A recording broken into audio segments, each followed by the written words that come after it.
Hi guys, so right now I am at Edaran Tanjong Glen Mary showroom, and today's occasion we are here for the media preview, pre-launch media preview of the all-new Nissan Almera, and we are going to see how Nissan transformed the Almera from this to that.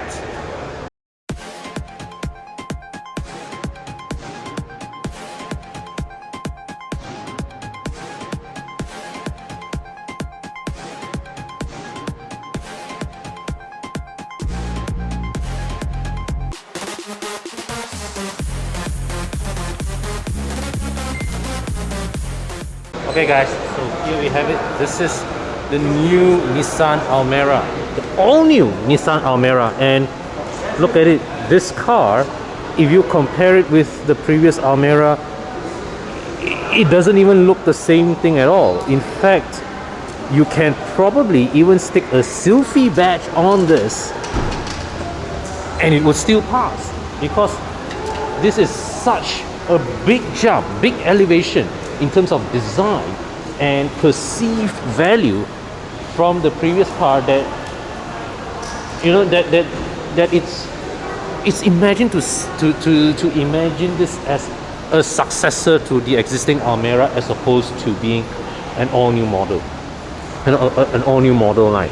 So there are three variants on sale here. There's the base VL over there, which I will start off with. This is the top spec VLP. That is over there the mid-spec VLP. But to avoid confusion, I'll just say standard, mid-spec and high-spec for the duration of this video.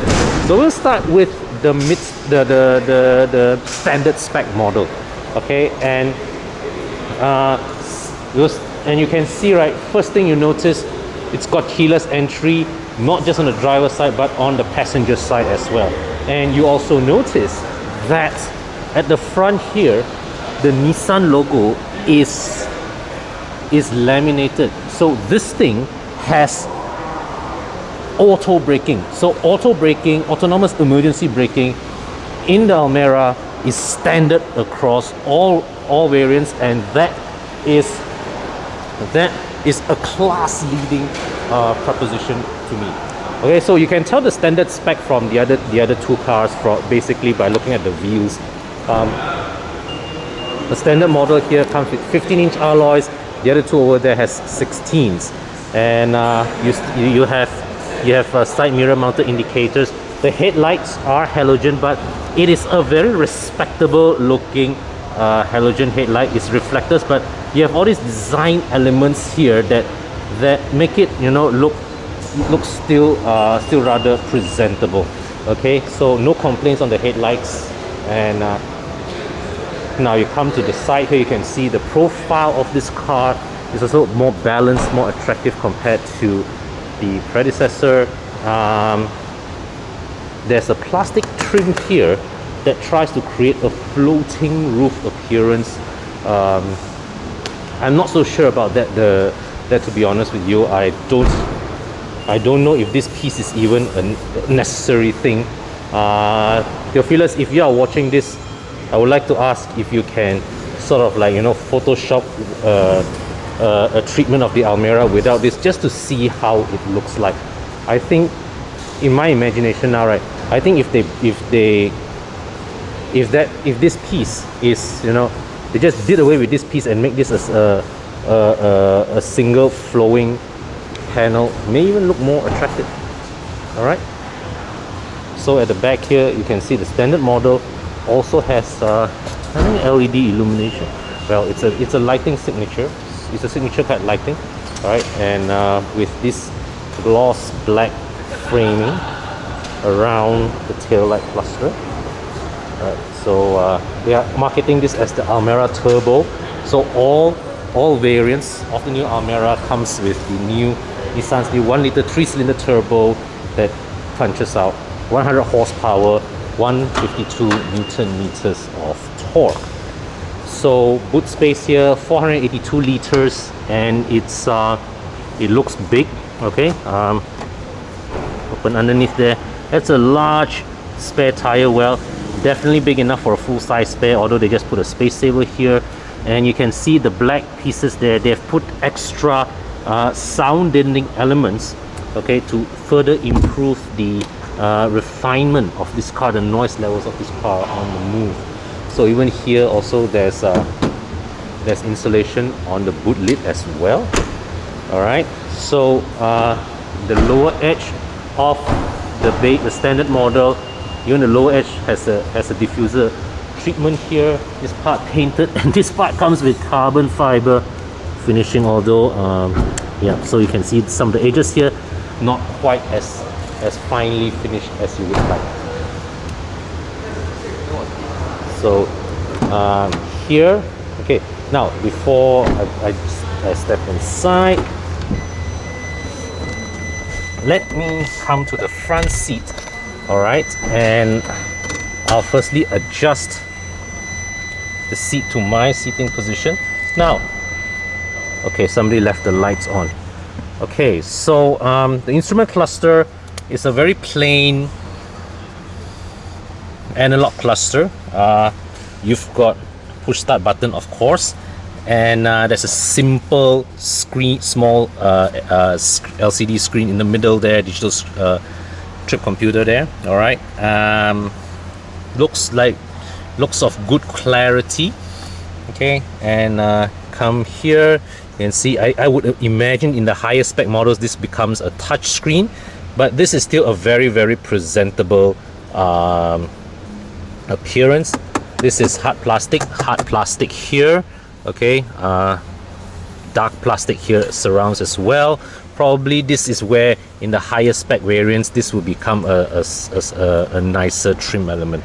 So you can see here manual air-con vents, and wow, the switch gear quality feels actually good. All right, when I press these buttons, all right, the tactile feel of these buttons are decent. Okay, and here you can see this wow, this tray here is deep, man. So here's my Samsung phone, put it down here. This tray, wow, it's deep, it goes in all the way, and you've got 12-volt socket with a USB port. Now down here, wow, traditional handbrake, nice mechanical handbrake, 2 molded cup holders, and under here you've got sort of like middle armrest together with a USB port here. Now the seat here, check this out, the side support is actually rather generous looking for a basic seat. Okay, so this I'm subtly impressed by this. All right, so up here you can see this is the cabin lighting. All right,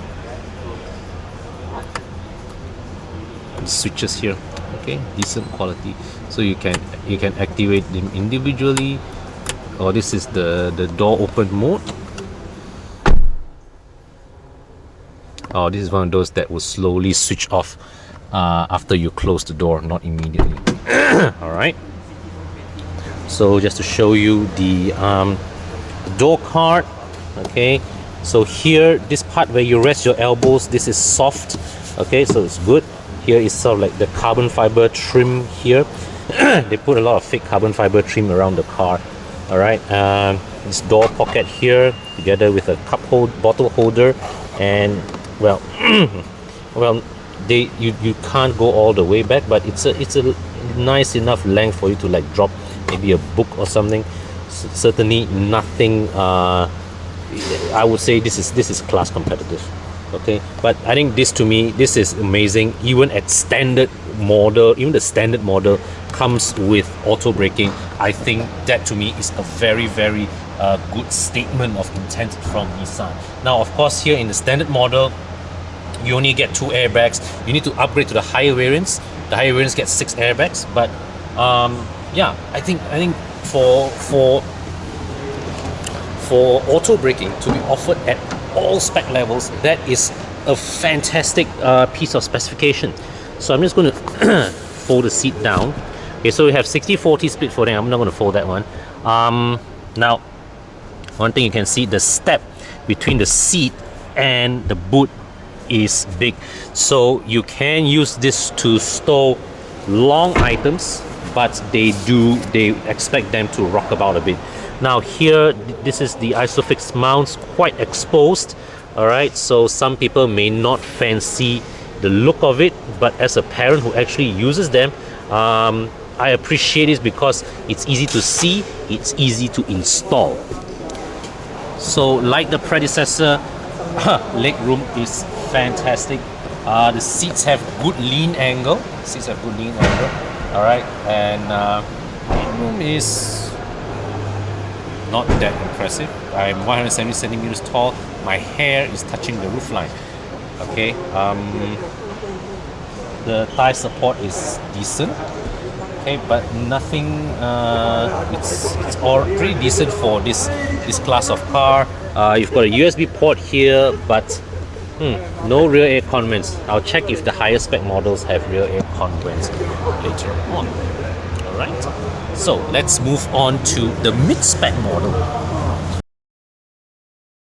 Now, as we all know, Pacific and Orient's Pro Mileage plan allows you to save up to 40% of your car insurance renewal if your mileage does not exceed 5,000 kilometers per year. But do you know that even if your mileage exceeds the 5,000 kilometer mark, you can still benefit from that plan? Now, this is because P&O allows you to top up to the next coverage level without needing to incur any extra charges. So you can think of this as something of an interest-free installment plan for your car insurance. Just pay as you drive. So take me for example, the amount I save from insuring the S-Max with Pro Mileage freed up extra cash flow for me to repaint the wajah. Log on to poitoyou.com or call the number on your screen now to find out how much you can save off your next car insurance renewal.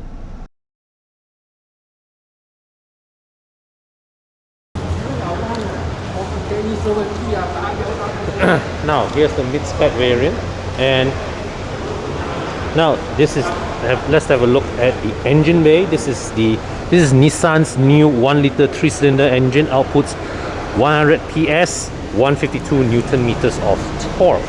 You notice something missing?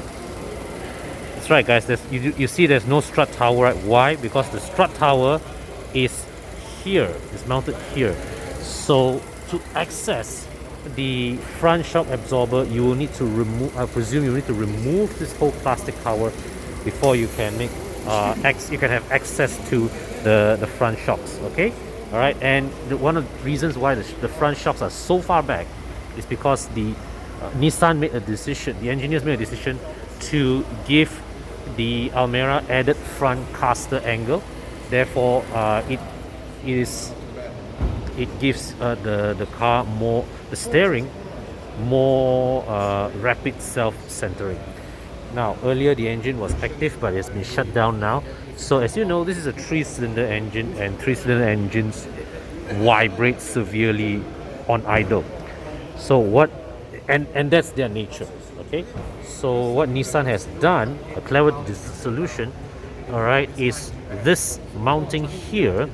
You can see this space here between in this mounting, right?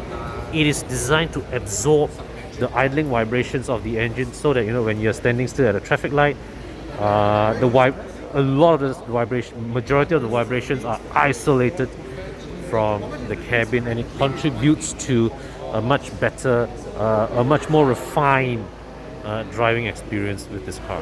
Now, this mid-spec variant has this very bright orange color. I don't know what color, what's the official name of this color, but what I can say is this is the first time Edaran Tanjung, Nissan in Malaysia, is offering such a bold color for a locally assembled model. So this is very, very striking, and it really brings out the new Almera's design. All right, and you can see here the rear bumper design. You have this nice cut line here and here as well. Okay, so it's a very, very I would say this design, right, is just so many years, so many levels up from the previous model, right? And let's wait for for my good friend Mr. Wong there to finish his photo taking. Thanks, Wong.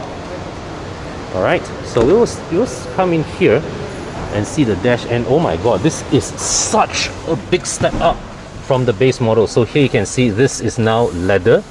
We've got a touchscreen here, and here analog speedometer, but you've got a full digital screen here. Alright, that one I have to try. Later we'll get a chance to test drive it, so I'll explore that further. You've got now full auto climate control here. Alright, and this center armrest here is also now in leather. Okay, so lovely. This is lovely. Now here you can see you've got voice command as well, and this center screen here obviously has more functions. So you notice that the AEB switch here has been removed, not because they don't have the feature, but I presume it must have been migrated into here as well, so into this more elaborate control. So, and apparently this orange that you see here, this is the same orange as you find in the Nissan GTR. So it's a very, very bright, very eye-grabbing shade of orange. Absolutely love it. I think this is a great hero color for the car. So in this mid-spec variant here, you have a reverse camera. All right, and then now we come to the top spec model. All right, what do you get extra in the top spec model? So firstly, we look at the lights. All right, now the two lower spec variants there have halogen reflector headlights. This one here is LED, and also it comes with 360-degree camera. So you see here, this is the side mirror mounted camera, and I'm told that this is an OEM unit. So this is not from Tanchong's accessory outfit TCAT. This is from Nissan Japan. All right, and the front camera, I can't locate the front camera, but oh yeah, right, it's here, just under the bonnet. Okay, not something strictly necessary for this segment in my opinion, but it's good to have. So also special to the range topping model, you get this black spoiler, and so I bring you inside here. Okay, this is the interior. All right, same interior as the mid-spec model that I showed you earlier, but since the keys are here, I can activate the electronics and show you some the screens inside here. Okay, so this, you can see Nissan Connect. This looks to me like a factory fitted unit. It's not a locally sourced, you know, not a locally developed thing by Tanchong, but from Nissan itself, and it's fully integrated into the car. All right, and you can see here this display here clearly shows the workings of the active safety systems. All right, another feature unique to the range topping model here, cruise control, but of course not active cruise control, huh? So wow, this is nice. This is properly nice. Look at the resolution of the screen. Nicely done. It looks, this section of the screen looks almost like a Volkswagen screen. Very very nicely executed, I have to say. So you press this button here to browse between the various displays. All right, this is impressive. This I am actually properly impressed with this car. All right, so this is the walk. This concludes my walk around here. I'm going to adjourn now, and I'll catch you again later when we go for the drive.